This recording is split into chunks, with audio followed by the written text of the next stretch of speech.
Welcome to the American Ninja Warrior semifinals. Geoff Britten is one of the nicest ninjas. He always has a smile on his face, and that's not just because that's the way it's printed. Oh!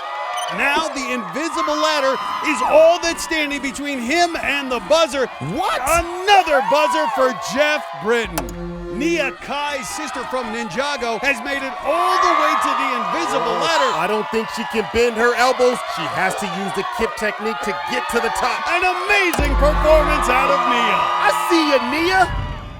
Ooh, Kacy Catanzaro is making short work of the salmon ladder. Kacy is so small but so mighty. Kacy needs to figure out a way past this obstacle. And now Kacy faces the 30-brick-high climb using nothing but her torso assembly. You can't keep Kacy Catanzaro contained.